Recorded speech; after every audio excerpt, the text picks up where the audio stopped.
Hi guys, আজকে আমি একটা রাবার দিয়ে বল বানাবো, সেই জন্য অনেকটি রাবার নিয়েছি যাতে আমি একটা বল বানাতে পারি।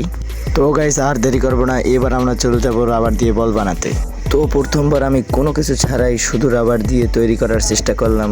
অনেকবার চেষ্টা করার পর আমি বলটা বানাতে পারছিলাম না। তারপর রাগ হয়ে ফেলে দিয়ে ইউটিউবে তারপর কিছু টিউটোরিয়াল দেখতেছিলাম যেন আমি এটা বানাতে পারি, কিন্তু আমি ইউটিউব থেকে দেখে এটা মোটামুটি শিখে যাই। কিন্তু তারপরে আমি চেষ্টা করছিলাম কাগজ দিয়ে তার উপরে রাবার পেঁচানোর জন্য, যাতে এটা ঠিকমতো লাগাতে পারি।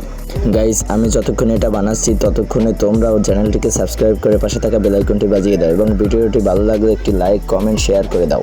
গাইস শত কষ্ট করার পরও আমি এটা বানাতে পারছিলাম না, তাই আপনারা যদি এই ভিডিওতে 5000 লাইক এবং 500 সাবস্ক্রাইব করতে পারেন, আমি পরের ভিডিওতে ইনশাআল্লাহ হাজারো চেষ্টা করে আপনাদেরকে এই বলটি বানিয়ে দেখাবো।